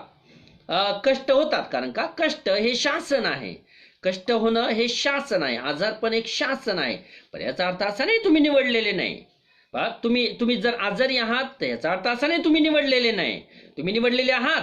पण ह्या गोष्टी तुमच्या जीवनात देवाने ठेवलेल्या आहेत. कशासाठी? की तुम्ही चांगलं करायला शिकावं. म्हणून गुप्त इच्छा मध्ये परमेश्वरालाच माहिती आता कोण आज्ञा पाळेल आणि कोण नाही. म्हणून डिअर ब्रदर्स अँड सिस्टर्स, मागच्या वेळेस मी एक विधान केलं की जर संदेश ऐकूनही तुम्ही आज्ञांचं पालन करत नाही तर मग आज्ञांचं पालन करायला कित्येक लोकांची इच्छा आहे. पहा, असं मला दिसून येतं कित्येक लोकांची इच्छा आहे की संदेश ऐकल्यानंतर इतके एक्सायटेड होतात ते की आजचा संदेश खूप छान होता, आजचा संदेश माझ्यासाठी होता, विश्वास आज हे संदेश आमच्यासाठी आहे. तुम्ही बोलता आमच्यासाठी आहे पण तुम्ही कृतीतून दाखवता तुमच्यासाठी नाही आहे. कारण तुम्ही कृतीच करत नाही, कृतीमध्ये झिरो आहात, तुम्ही कृतीमध्ये शून्य आहात. तुम्ही केवळ कानाची खाज जिरावी म्हणून अनेक लोक संदेश ऐकत आहेत, कानाची खाज, परंतु त्यांच्यासाठी लाभदायक संदेश तो होत नाही. विश्वास आमच्यासाठी हा संदेश होता, विश्वास माझ्यासाठीच परमेश्वर बोलला, विश्वास आजचा संदेश माझ्यासाठीच होता. तुझ्यासाठी आहे पण कृती कुठे आहे? वेर इज युअर ऍक्ट? कृती कुठे आहे? उद्या तू पुन्हा तेच करतोस. अर्थात आजच्या संदेशाचा फायदा तुला काय झाला? परमेश्वर कोणासाठी बोलला? परमेश्वर त्याच्या आत्म्याच्या प्रेरणेने कोणासाठी बोलला? देवाचा मनुष्याने एवढं तळमळून संदेश कशासाठी दिला? कशासाठी? हवे संगती बोललो काय? देवाचा मनुष्य हवे संगती बोलला काय? तो तुमच्यासाठी बोलला. पण जर कृती जर का तुमची नाही आहे तर तुम्ही धन्य कधीच होणार नाही. याकूब त्याच्या पत्रामध्ये म्हणतो की वचन ऐकणारे केवळ असू नका तर वचनाप्रमाणे आचरण करणारे असा. आणि तो म्हणतो की जे वचन पाळतात ते आपल्या करण्यात धन्यता मिळवतात. आता जे वचन पाळतात ते कृती करण्यात धन्यता मिळवतात. अर्थात जोपर्यंत कृती करत नाही तोपर्यंत धन्य होत नाही. धन्य या शब्दाचा अर्थ होतो आशीर्वादित, ब्लेसेड, आशीर्वादित. धन्य या शब्दाला प्रतिशब्द आहे आशीर्वादित. म्हणून तुम्हाला जर आशीर्वादित व्हायचं असेल तर जितक्या तातडीने तुम्ही आज्ञांचं पालन काटेकोरपणे करायला लागताल. परमेश्वर हा जिवंत देव आहे, तो कृती तुलून पाहतो. 1 शमूएल 2 अध्याय 3 वचनाचा बी भाग, तो कृती तुलून पाहिल आणि तो तुम्हाला तुमच्या कृतीचं प्रतिफळ देईल. आपण मृत्यूवत देवाची उपासना करत नाही तर जो परमेश्वर जिवंत आहे अशा देवाची आपण उपासना करतो. जो कृती तुलून पाहतो अशा देवाची आपण उपासना करतो. जो तुमच्या कृतीकडे निरखून पाहतो आणि मोजमाप करतो, अशा देवाची आपण उपासना करतो. मग केवळ देवाच्याच गुप्त इच्छेत आहे की कोण वचन पाळील, कोण आज्ञा पाळील. ब्रदर्स अँड सिस्टर्स, मी तुम्हाला स्पष्ट सांगतो की आता तुमची परिस्थिती सुधारणं हे निश्चित तुमच्याच हातात आहे. तुमची परिस्थिती सुधारणं हे तुमच्या आज्ञा पालनात लपले, कारण जोपर्यंत तुम्ही आज्ञा पालन करत नाही, निश्चित आशीर्वादित परमेश्वर करणार. सोर्स तो आहे, उगम तोच आहे. परमेश्वर शेवटी तुमच्या आशीर्वादाचा उगम आहे, परंतु तो आशीर्वाद त्याच वेळेस खुला करील ज्यावेळेस तुम्ही आज्ञा पालन करतात. अर्थात स्टार्टिंग इज फ्रॉम यू. सुरुवात तुमच्यापासून आहे, सुरुवात तुमच्यापासून आहे. पण ब्रदर्स अँड सिस्टर्स, आता हे स्टॉप करा कानाची खाज जिरवणं. मी तुम्हाला स्पष्ट म्हणेल, कानाची खाज जिरवणं हे स्टॉप करा. कानाची खाज जिरवणं म्हणजे काय? फक्त संदेश ऐकणं आणि त्याप्रमाणे न करणं म्हणजे कानाची खाज जिरवणं. केवळ मला आता संदेश ऐकायचा म्हणून ऐकायचा. अरे पण संदेशातून तुला काय मिळालं? ह्या संदेशाने तुला मार्गदर्शन केलं का? फक्त संदेश एक ऐकण्याची एक चीज बनलेली आहे? संदेश फक्त ऐकण्याची चीज आहे का? नाही. संदेश हे इतके अप्रतिम आहेत, हे इतके अनमोल आहेत की अनेक लोक या संदेशासाठी भुकेले आहेत, पण त्यांच्यापर्यंत हे मोलवान मार्गदर्शन जात नाही. पण परमेश्वर आज आपल्यासाठी पाठवतोय, त्याच्या मनुष्याच्या मुखातून तो आपल्याशी बोलतोय, आणि त्याची जर आपल्याला किंमत नाही, अशी एक वेळ येईल की परमेश्वर आपल्यापासून हा वाटा काढून घेईल. जे मिळायचं तेही मिळणार नाही. ब्रदर्स अँड सिस्टर, आपल्या हातात आहे. म्हणून आज्ञा पालन करणं जितकं तुम्ही करताल तितकं हे चांगलं आहे. देवाच्या लेकरांनी नेहमी आज्ञा पालन करायला शिकलं पाहिजे. देव मिनिस्ट्री का देतो? देव सेवक पण का देतो? का त्याचे सेवक नेमतो तुम्हासाठी? ही मिनिस्ट्री का आहे? का चर्च आहे? परमेश्वरने का आपल्याला चर्च दिलं? का मिनिस्ट्री दिली? कशासाठी? प्रेषितांची कृत्य 1 अध्याय 5 वचनात सांगतं. मला वाटत नाही की मला इथं दिसेल म्हणून, कारण खूप अंधार आहे, परंतु तुम्ही समजून घेऊ शकताल. परंतु प्रेषितांची कृत्य 1 अध्याय आणि प्रेषित पाऊल या ठिकाणी म्हणतो 5व्या वचनामध्ये, इज इट राईट? नाही, प्रेषितांची कृत्य नाही, परंतु 1 कोरिंथ का मग रोम मध्ये आहे 1 अध्याय 5 वचन. रोम करास पत्र 1 अध्याय आणि 5 वचन. M I right? 5 वचन. त्याच्याद्वारे आम्हास कृपा व प्रेषितपणा ही मिळाली. तो म्हणतो त्याच्याद्वारे, ख्रिस्ताद्वारे आम्हाला कृपा व प्रेषितपणा मिळाली, अशासाठी की त्याच्या नामाकरिता सर्व राष्ट्रातील लोकांनी विश्वासाधीन व्हावे. यासाठी की सर्व राष्ट्रातील लोकांनी विश्वासाधीन व्हावे. विश्वासाधीन व्हावे. बायबलचं, इंग्लिश बायबलचं असं ट्रान्सलेशन आहे, that they must come to the obedience of the faith. विश्वासाच्या आज्ञा पालनापर्यंत त्यांनी पोहोचावं म्हणून देवानं हे प्रेषितपण आम्हाला दिलं. देवाने आम्हाला कृपा पुरवली. देवानं पावलाला कृपा आणि प्रेषितपण यासाठी दिलं, यासाठी की लोकांनी आज्ञाधारकतेच्या लेवलपर्यंत पोहोचावं. त्यांनी त्यांच्या जीवनामध्ये आज्ञाधारकतेच्या त्या कसोटीपर्यंत पोहोचावं, पातळीपर्यंत पोहोचावं. म्हणून देवाने मला ही मिनिस्ट्री दिलेली आहे, किंवा देवाने एखाद्या ख्रिस्ता शर्यतील एखाद्या मिनिस्टरला त्याची सेवा दिलेली आहे, ती तुम्ही आज्ञाधारकतेच्या पातळीपर्यंत, लेवलपर्यंत जावं. म्हणून त्यासाठी परमेश्वर ही प्रेषितपणा आपल्याला देतो, त्यासाठी ही मिनिस्ट्री आपल्याला देतो, हे सेवकपण आपल्याला देतो. आणि देवाचा मनुष्य तुमचा विरोधी नसो. कित्येक वेळेस आपल्या विरोधात संदेश येतात, पण याचा अर्थ असा नाही की देवाचा मनुष्य तुमच्या विरोधी आहे. तुम्ही देवाच्या मनुष्याचं काय वाईट केलं म्हणून देवाचा मनुष्य तुमच्या विरुद्ध बोलला नाही. तो देवाचा सेवक आहे, तो त्याचं कर्तव्य करीत आहे, तुम्हाला समजावून सांगण्याचं. म्हणून डिअर ब्रदर्स अँड सिस्टर्स, कधी रुचू नका, कधी फुगू नका देवाच्या माणसावर. जर तो मानवी बुद्धीने बोलत आहे तर त्याचा न्याय करणं देवाच्या हातात आहे. तुम्ही त्याचा न्याय करू नका. मागच्या वेळेस आपण वचन पाहिलं मत्ते कृषी वर्तमानामध्ये की तुमचा न्याय होऊ नये म्हणून तुम्ही न्याय करू नका. डोंट जज anyone that you should not be judged. तुमचा न्याय होऊ नये, कुणी करू नये म्हणून तुम्ही कोणाचा न्याय करू नका. आणि त्यातल्या देवाच्या माणसाविषयीचा न्याय कधीच करू नका. याविषयी शांत राहा. कारण जर देवाचा मनुष्य चुकत आहे, मी तुम्हाला मागच्या वेळेस सांगितलं, तर त्याचा न्याय करायला परमेश्वर समर्थ आहे. देवाचा हात तोकडा झालाय का? तुम्हाला म्हणायचं काय न्याय तुमच्या हातात घेतला म्हणजे देव न्याय करू शकणार नाही का? असं आपल्याला म्हणायचंय का? नाही, देव समर्थ आहे, त्याला तुमच्या मदतीची गरज नाही एखाद्याचा न्याय निवाडा करायसाठी. जर देवाचा मनुष्य चुकतो तर त्याचा न्याय करणं परमेश्वरच्या हातात आहे. That is not our job. आपलं ते काम नाही. आपलं काम एवढंच की त्याने ज्या आज्ञा दिल्या त्या आपण पाळायच्या, कारण आपलं आज्ञा पाळण्यावरच आशीर्वाद नेमलेले आहेत. मग आपण कधी न्याय करू नये. तर आपण फक्त आज्ञा पालन करणं, मेंढरांचं काम एवढंच की मेंढपाळाच्या आज्ञांचं पालन करणं, एवढंच फक्त मेंढरांचं काम आहे. जर तुम्ही आज्ञापालन करताल तर आपण निश्चित आशीर्वाद होऊ. मागच्या वेळेस मी खूप डेलिकेट असा विषय हँडल केला आणि खूप वचन मी घेतले. मी थोडीच बोलतोय कारण या ठिकाणी दिसत नाही. माझा विश्वास आहे पण तुम्हाला हे समजत आहे. आजचा संदेश तुमच्यासाठी आशीर्वादित असा साबित होत आहे असं माझा विश्वास आहे. कारण परमेश्वर मलाही आशीर्वादी करत आहे या शब्दांच्या द्वारा. आणि म्हणूनच मग मागच्या वेळेस एक महत्वाची गोष्ट आपण पाहिली की आपल्या शापाचं मूळ हे आपल्या तोंडामध्ये असतं. आणि एक वचन घेतलं तुम्ही, उपदेशक मधलं वचन घेतलं की तुझ्या तोंडामुळं तुला शासन का व्हावे.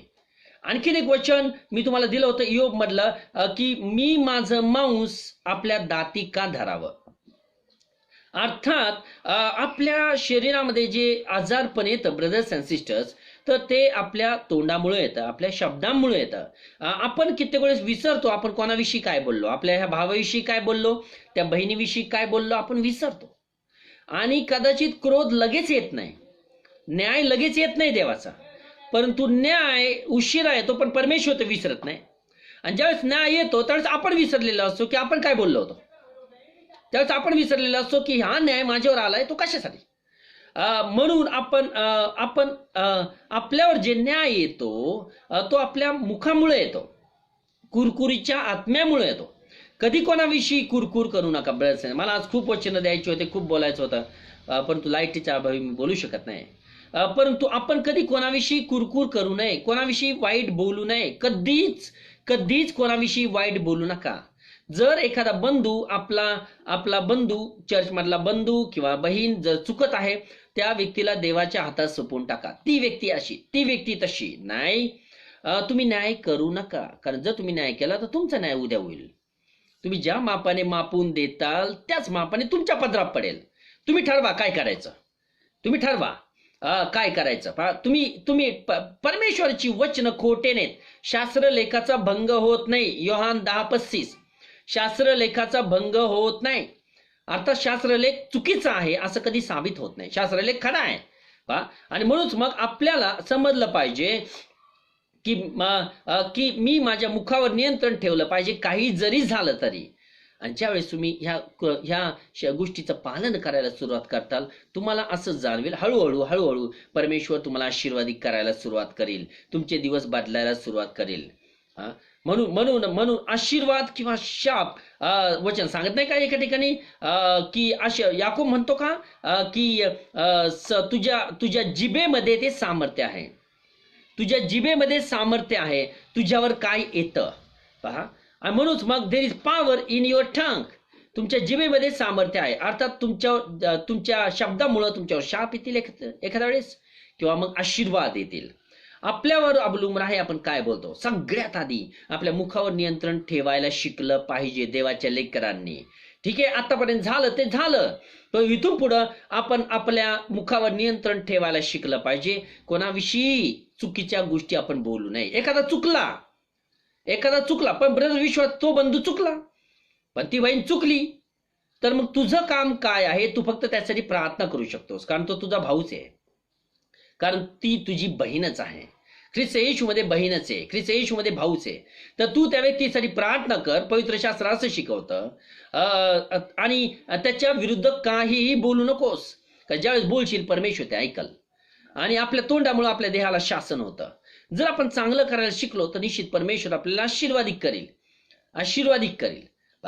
म्हणून आपल्या जिभेमध्ये ते सामर्थ्य आहे. आपल्या जीवनामध्ये काय येतं ब्रदर्स अँड सिस्टर्स, कुरकुर करत बसू नका, बडबड करत बसू नका. कारण तुमच्या कुरकुरीने तुमची परिस्थिती बदलेल असं तुम्हाला वाटतं का? तुमच्या कुरकुर केल्याने परिस्थिती बदलेल असं वाटतं का? जर वाटत असेल तर कुरकुर करा.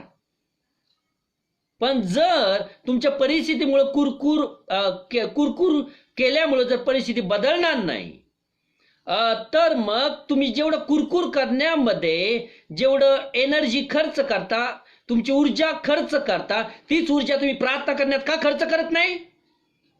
Why don't you use your time in prayer? तुमच्या कुरकुरीने जर काही एक मात्र पान हलत नाही, तुमच्या जीवनाचं एकही पान ढळत नाही कुरकुरीने, तर कुरकुर करण्यापेक्षा मी तुम्हाला म्हणेल की तीच एनर्जी, तीच शक्ती तुम्ही प्रार्थना करण्यामध्ये का घालवत नाही? कारण कदाचित प्रार्थना केल्यामुळं तुमच्या प्रश्नाचं उत्तर मिळेल, किंवा कदाचित प्रार्थना केल्यामुळं स्वर्ग हलवला जाईल, कदाचित प्रार्थना केल्यामुळे तुमच्या प्रश्नांची उत्तरं मिळतील, तुमची जीवनाची परिस्थिती बदलेल. परंतु हे आपल्याला समजत नाही. आपली बुद्धी इतकी ब्लॉक झालेली आहे, आपलं मन इतकं ब्लॉक झालेलं आहे की आपल्याला प्रकाश दिसतच नाही.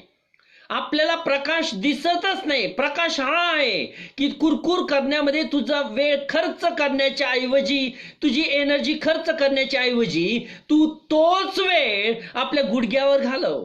तू तोच वेळ परमेश्वराला दे. तू तोच वेळ वचनांचं पालन करण्यामध्ये घालव, वचनांचं मनन करण्यामध्ये घालव. कारण का? तुझी परिस्थिती बदलणं, तुझ्या लेकरांना बदलणं, तुझ्या पत्नीला बदलणं, तुझ्या पतीला बदलणं, हे तुझ्या कुरकुरीमध्ये नाही. याचं सोल्युशन तुझ्या कुरकुरीमध्ये नाही, तर याचं सोल्युशन, याचं उत्तर तुझ्या प्रार्थनेमध्ये आहे. याचं सोल्युशन, याचं उत्तर तुझ्या आज्ञा पाळण्यामध्ये आहे. परंतु आपण हा मार्ग, आपण इतक्या भ्रष्ट मनाची, इतकं जड मन झालंय, आपलं मन इतकं जड झालंय ब्रदर्स अँड सिस्टर्स, इतकं स्पष्ट देवाचा मनुष्य बोलत असून सुद्धा, आणि आपल्याला समजतं देखील की मला प्रार्थना करणं गरजेचं आहे, परंतु आपल्या मनातल्या जडपणामुळं, आपल्या आत्म्याच्या जडपणामुळं आपण गुडघे टेकत नाही. आणि आपण मानवी लेवलवर आपले प्रयत्न करीत राहतो. मानवी लेवलवर एखाद्याला बदलायचा प्रयत्न करतो, पण तो बदलत नाही. कारण का? त्याला बदलणं हे परमेश्वरच्या हातात आहे. एखाद्याला टच करणं, बदलणं हे परमेश्वरच्या हातात आहे. आणि परमेश्वर मॅटर्स तुम्ही तुमच्या हातात घेऊ नका.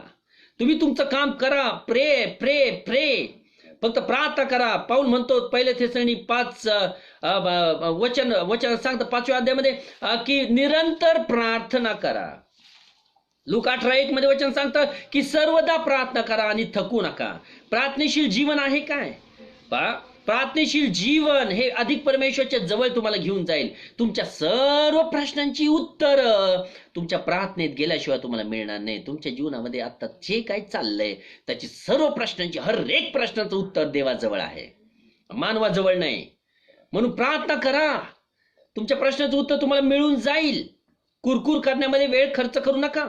आणि स्तोत्रसंहिता 15वा अध्याय इतका सुंदर आहे, आणि माझा फेवरेट तो अध्याय आहे. 5च वचनं आहेत, पण तो अद्भुत वचन आहेत. वचन असं सांगतं की तुझ्या मंडपात कोण राहील, तुझ्या पर्वतावर कोण राहील, तुझ्या मंदिरात कोण टिकेल, तर तो व्यक्ती जो आपल्या मनापासून सत्य बोलतो. मनापासून सत्य बोलतो. मी बायबल मध्ये पाहून वाचत नाही, तर मी बोलतोय जेवढं मला आठवतं. जो मनापासून सत्य बोलतो, आपल्या जिव्हेने चुगली करत नाही. चुगलखोर लोक, हे चुगलखोर लोक अर्थात मुख उघडलं की प्रॉब्लेम झालाच म्हणून समजा. मुख उघडलं की अलार्मची घंटी वाजली म्हणून समजा. चुगली कधी करू नका. एका बंधूविषयी दुसऱ्या बंधूला सांगणं जे आपल्याला माहिती आहे नाही, कधीच नका सांगू. त्याची प्रतिष्ठा तुम्ही धुळीस का मिळवता? त्याची प्रतिष्ठा, त्याची मानहानी तुम्ही एखाद्याची का करता? तुम्हाला तो अधिकार नाही एखाद्याची मानहानी करण्याचा. एखादा चुकला तर दावीद चुकला. दाविदाने बतशेबाला जी दुसऱ्याची बायको त्याने स्वतःच्या घरात ठेवून घेतली, तो चुकला. पण त्याला त्याची चूक दाखवण्याचा अधिकार केवळ नाथान संदेष्टाला होता, इस्रायलामधल्या कुठल्याही मेंढराला नव्हता. नाथान संदेष्टाचं केवळ तो ऐकू शकत होता. देवाच्या मनुष्याने केवळ त्याची चूक दाखवायला पाहिजे. आणि मग त्याची चूक त्याला ज्यावेळी समजली त्याने पश्चाताप केला. म्हणून देवाचा मनुष्य आपली चूक दाखवतो. केवळ देवाच्या माणसालाच आपली चूक दाखवण्याचा अधिकार आहे, कुठल्याही बंधूला नाही. म्हणजे एखादी बंधू चुकू शकतो, एखादी सिस्टर चुकू शकते. तर याचा अर्थ असा नाही की आपण त्या व्यक्तीचा न्याय करावा आणि आपली मुख उघडावं. चुगली करू नका. परमेश्वराच्या नियमशास्त्राच्या विरोधात आहे. आणि जो चुगली करत नाही, जो आपल्या मनापासून सत्य बोलतो आणि जो आपल्या शेजाऱ्याची निंदा ऐकत नाही. माझ्या बायबलमध्ये असं लिहिलंय की आपल्या शेजाऱ्याची निंदा ऐकत नाही. असं वचन सांगत नाही की करीत नाही, शेजाऱ्याची निंदा करीत नाही असं नाही, तर ऐकत नाही. ऐकत नाही अर्थात जेवढा निंदा करणारा हा स्वतःवर शाप ओढून घेतो, तेवढाच निंदा ऐकणारा सुद्धा स्वतःवर शाप ओढून घेतो. जेव्हा एखादी सिस्टर दुसऱ्या सिस्टरला तिसऱ्या सिस्टर विषयी काहीतरी सांगते, एखादी सिस्टर दुसऱ्या सिस्टरला, चर्च मधलेच आहेत सर्वजण, एखादी सिस्टर दुसऱ्या सिस्टरला तिसऱ्या सिस्टर विषयी सांगते, त्यावेळेस ती निंदा करत आहे. आणि निंदा करणारी जेवढी परमेश्वराच्या नजरेत दोषी आहे, तेवढ्याच निंदा ऐकणारी पण तेवढ्याच लेवलला दोषी आहे. आणि निंदा करणाऱ्यावर जे शाप येतील तेच निंदा ऐकणाऱ्यावर शाप येतील. कारण का तुम्ही हेतू पुरस्पर तो मार्ग निवडला, निंदा ऐकण्याचं ठरवलं. ब्रगडून त्यांच्या कॅसेटमध्ये म्हणतात की जर कोणी टेलिफोन उचलेल आणि तुम्हाला फोन करेल की ह्या बंधूविषयी त्या बंधूविषयी सांगेल, त्यावेळेस किंवा कुणीतरी चर्च मधला बंधू तुम्हाला सांगेल, एखादी बहीण तुम्हाला सांगेल, त्यावेळेस तुम्ही त्याला स्पष्ट म्हणा, तुझं तोंड बंद कर. एक तर तू इथून निघून जा, नाही तर मी इथून निघून जातो. मला त्या गोष्टी ऐकायच्या नाहीत. ज्यावेळेस तुम्ही अशी भूमिका दाखवताल त्याच वेळेस तुम्ही आशीर्वादित होताल. ज्यावेळेस तुम्ही अशी भूमिका तुमच्या जीवनातून दाखवताल त्याच वेळेस तुम्ही आशीर्वादित होताल की मला त्या बंधूविषयी काही ऐकायचं नाही, मला देवाच्या माणसाविषयी काही ऐकायचं नाही. देवाच्या माणसावर पण दोषारोप करणारे भरपूर लोक असतात, देवाच्या माणसावरच्या जीवनावर पण शिंतोडे उडवणारे भरपूर लोक असतात, परंतु त्यांचं जीवन जे सध्याचं आहे ते त्याचंच एक दर्शक आहे की का त्यांच्या जीवनात शांती नाही, का त्यांच्या जीवनात हे आजारपण आहे, का त्यांच्या जीवनात ही गरिबी आहे, कारण का त्यांच्या मुखामुळं त्यांच्यावर ओढवलेलं आहे. आणि त्यांना हे समजतही नाही की आपल्या मूर्खपणामुळे हे ओढवलेलं आहे. म्हणून आपल्याला याची दक्षता घेतली पाहिजे. ब्रदर्स अँड सिस्टर्स, परमेश्वर प्रत्येक वेळेस येऊन तुमच्या कानात सांगणार नाही की बंधू तू इथं चुकतोस, लेकरा तू इथं चुकतोस. नाही, देवाने त्याचा मनुष्य नेमलेला आहे. देवाचा मनुष्य तुम्हाला हे गोष्टी स्पष्टपणे सांगत आहे.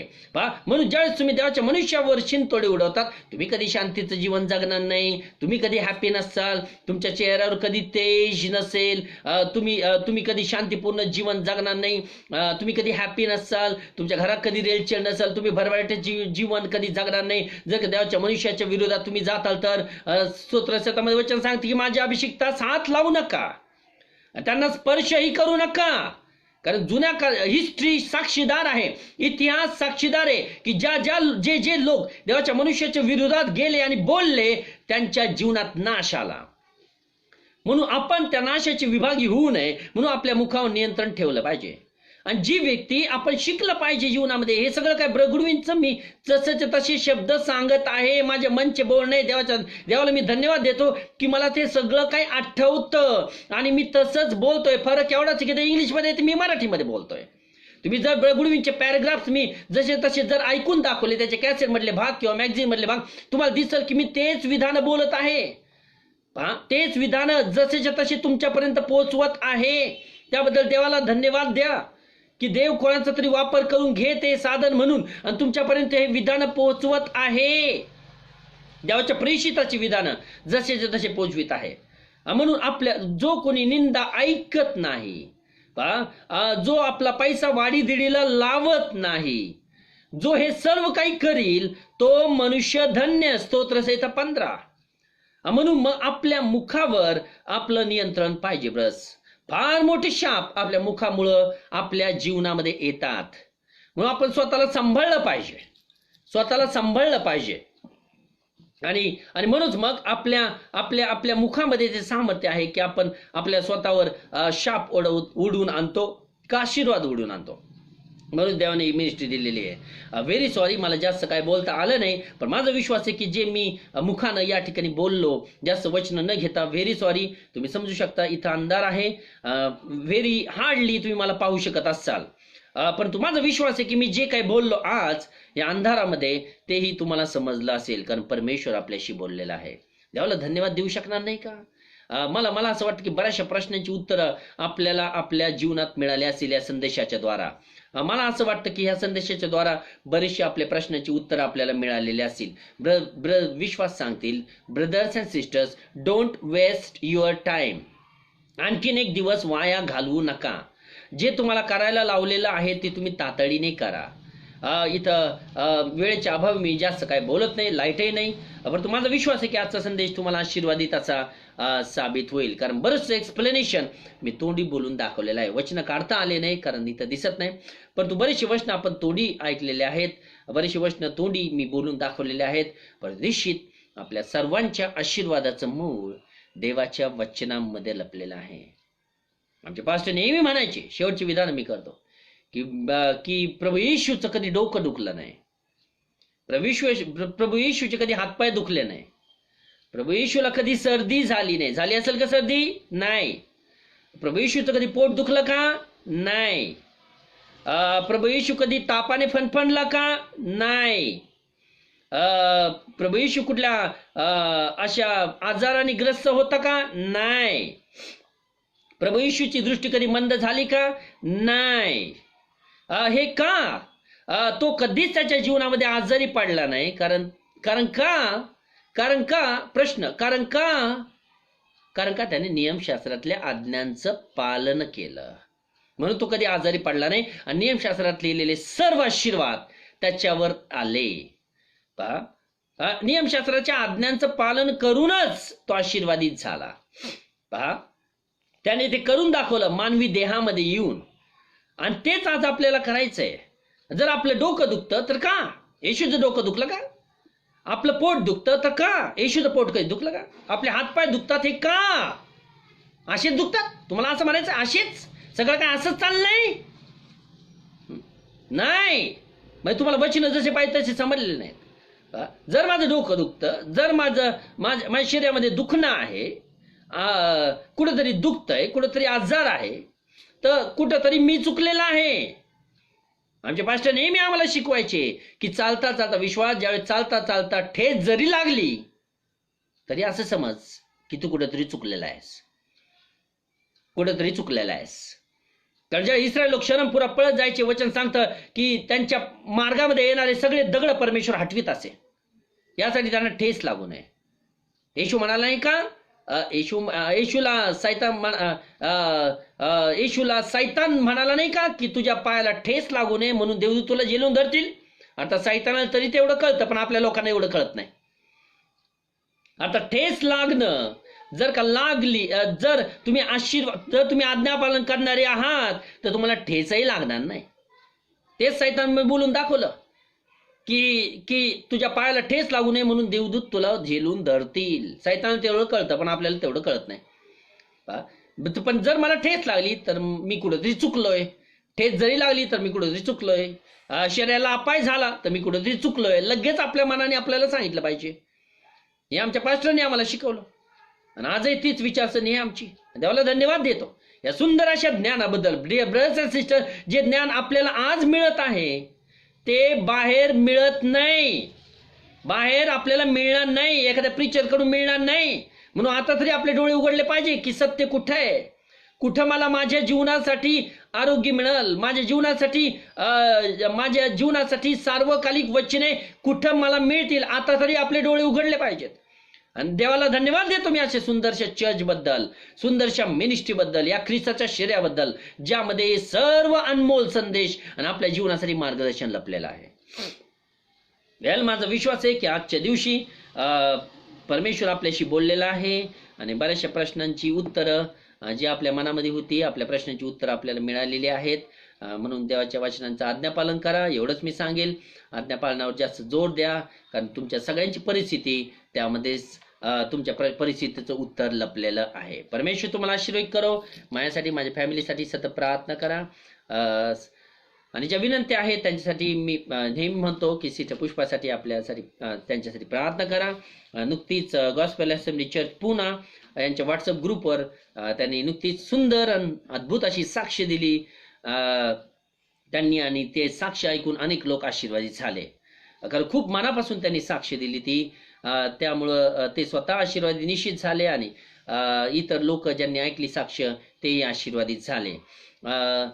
परंतु तरी सिस्टर पुष्पासाठी अधिक प्रार्थना करा. निश्चित तुमच्या प्रार्थनामुळंच ब्रदर्स अँड सिस्टर्स, तुमच्या प्रार्थनामुळंच आजपर्यंत त्या चांगल्या आहेत. हॉस्पिटलमधून त्यांना डिस्चार्ज मिळालेला आहे. ते म्हणतात की मी हॉस्पिटलमधून जिवंत बाहेर येऊ शकले केवळ तुमच्या सर्वांच्या प्रार्थनामुळंच. आणि तुमच्या प्रार्थनामुळं तुमचे ते आभार मानतात. परंतु अजून त्यांच्यासाठी प्रार्थना करीत राहा. आणि त्याचप्रमाणे सिस्टर विजया पीटर ची वाईफ वसई इथले, त्यांच्यासाठी प्रार्थना करा. पीटर त्यांच्या चर्चसाठी प्रार्थना करा. त्याचप्रमाणे ब्रदर अनिल त्यांचे वडील आणि त्यांचे भाऊ यांच्यासाठी प्रार्थनेमध्ये आठवण ठेवा. त्यांच्या घरच्यांसाठी प्रार्थनेमध्ये आठवण ठेवा. या फॅमिलीला आज आपल्या सर्वांच्या प्रार्थनेची गरज आहे. म्हणून वैयक्तिकरीत्याने ज्यावेळेस तुम्ही प्रार्थना करताल या लोकांविषयी आठवण करायला विसरू नका. आपल्या कौटुंबिक प्रार्थनेमध्ये या लोकांची आठवण करा. देव परमेश्वर तुम्हाला आशीर्वाद करो या वचनांच्या द्वारा. आपण प्रार्थना करूया. धन्यवाद असो परमेश्वर पित्या, गौरव आणि गौरव असो परमेश्वरा, सुंदर अशा संत पवित्र आत्म्याच्या मार्गदर्शनाबद्दल परमेश्वरा. कारण आमच्या अनेक प्रश्नांची उत्तर परमेश्वरा तू आज आम्हाला दिलेली आहेत असा आमचा विश्वास आहे. प्रभू तुझा अनमोल संदेश आणि तुझं प्रकटीकरण परमेश्वरा तू आम्हाला केलंस. तुझ्या ह्या वचनांच्या द्वारा, संदेशाच्या द्वारा तू आमच्याशी बोललास, प्रत्येक लेकराशी बोललास. याबद्दल मी तुझे आभार मानतो. हे परमेश्वरा मी सर्व गौरव केवळ तुझ्या पवित्र नामाला देतो. हे प्रभू अशा अवस्थेतही, अशा लॉकडाऊनच्या काळामध्ये सुद्धा परमेश्वरा तू तुझ्या लेकरांची भूक भागवत आहेस तुझ्या वचनांच्या द्वारा. याबद्दल परमेश्वरा मी सर्व गौरव तुझ्या नामाला देतो. हे परमेश्वरा तू मलाही मदत केलीस याबद्दल तुझी उपकार स्तुती करतो. माझ्या मुखात शब्द घातलेस याबद्दल तुझे आभार मानतो. परमेश्वरा तू मला चालवलंस, मला पवित्र आत्म्याचं मार्गदर्शन केलंस. प्रभू माझ्या मुखात शब्द घातलेस याबद्दल मी सर्व गौरव केवळ तुझ्या पवित्र नामाला देतो. प्रभू ज्या लोकांनी हा संदेश ऐकलेला आहे, हा संदेश त्यांच्यासाठी लाभयुक्त ठरावा असं घडून येऊ दे. या संदेशाप्रमाणे बाप्पा त्यांच्या जीवनामध्ये आज्ञा पालन त्यांनी करण्यावर जास्त जोर द्यावा की जेणेकरून त्यांच्या जीवनातली सर्व परिस्थिती बदलून जाईल. म्हणून बाप्पा प्रत्येकाला शक्ती दे, सामर्थ्य दे, ते ज्ञान दे, तो ऍक्टिव्हपणा दे आज्ञा पालनामध्ये, अशी विनंती मी तुला करतो. प्रभू आमच्यामध्ये जे आजारी आहेत त्यांची आठवण आम्ही करतो. सिस्टर पुष्पाला तू परमेश्वरा तू स्पर्श कर बाप्पा. खरं बाप्पा निश्चित तुझ्या स्पर्शाच्या द्वारा बाप्पा आजपर्यंत ते हॉस्पिटलमधून बाहेर येऊन त्यांच्या घरामध्ये आहेत आणि त्यांना आरोग्य लाभलेलं आहे परमेश्वरा. परंतु बाप्पा खरं बाप्पा जर काही शिल्लक असेल बाप्पा तुला ठाऊक आहे बाप्पा. येशूच्या नामात त्यांच्या शरीराला स्पर्श कर आणि खरं बाप्पा त्यांना उठव बाप्पा. यासाठी तुझ्या गौरवाची साक्ष मोठ्या हिरिरीनं तुझ्या मंदिरात त्यांनी द्यावी व बाप्पा. त्याचप्रमाणे बाप्पा त्यांना स्पर्श कर. सिस्टर विजयाला तू स्पर्श कर बाप्पा. त्यांचा बिछानाबद्दल संपूर्ण परमेश्वरा सर्व तुझे लेकरं त्यांच्यासाठी प्रार्थना करत आहेत बाप्पा. त्यांना संपूर्ण शारीरिक आरोग्य दे अशी विनंती मी तुला करतो. हे प्रभू पीटर आणि त्यांच्या चर्चसाठी प्रार्थना करतो. प्रभू त्यांच्या सर्व गरजा ख्रिस्त येशूमध्ये भागव अशी विनंती मी तुला करतो परमेश्वरा व बाप्पा. आणि त्यांच्यावर आपली कृपेचा हात ठेव अशी विनंती मी तुला करतो प्रभू. त्याचप्रमाणे ब्रदर अनिल, त्याचे वडील आणि त्याचे भाऊ आणि खरं बाप्पा त्याचप्रमाणे घरातील सर्वजण फॅमिलीसाठी आम्ही प्रार्थना करतो. येशूच्या नामात आपल्या कृपेचा हात या फॅमिलीवर ठेव परमेश्वरा. त्यांच्यातले सर्व आजार व्याधी येशूच्या नामात बांधून टाक आणि त्या येशूच्या नामात परमेश्वरा त्या आजारांना धमकावून लाव आणि त्यांना पुन्हा बाप्पा तू आशीर्वादित कर, आरोग्य दे बाप्पा. यासाठी तुझ्या गौरवाची साक्ष तुझ्या लोकांमध्ये त्यांनी द्यावी प्रभू. आमच्यामध्ये जे आजारी आहेत परमेश्वरा, ज्यांचं नाव मी घेत नाही बाप्पा, परंतु प्रत्येक आजारी व्यक्ती ज्यांना तू ओळखतोस बाप्पा येशूच्या नामामध्ये बाप्पा त्यांना तू स्पर्श कर परमेश्वरा. आणि खरं बाप्पा त्यांच्यातला आजार पण तू दूर कर. ख्रिस्त येशूमध्ये उत्तम असं लाईफ त्यांना दे अशी विनंती मी तुला करतो प्रभू. या सुंदरशा मार्गदर्शनाबद्दल मी तुझे आभार मानतो. आजच्या वचनाबद्दल मी तुझी उपकार स्तुती करतो. हे तू पुढचा वेळ तुझ्या स्वाधीन घे. धन्यता आणणारा प्रभू येशू ख्रिस्ताच्या प्रिय आणि गोड नावात मागतो म्हणून तो ऐक. आमेन, आमेन, आमेन. May God bless you to all of you. Well, संदेश संपला आणि लाईट आली. परंतु माझा विश्वास आहे की अंधार आपल्याला थांबवू शकत नाही. देवाच्या आत्म्याला अंधार थांबवू शकत नाही. देवाच्या आत्म्याचं कार्याला थांबवू शकत नाही. आजच्या संदेशामुळं निश्चित मी आशीर्वाद झालेले, तुम्ही आशीर्वाद झालेला असाल असा माझा विश्वास आहे. Well, may God bless you to all of you and thank you very much.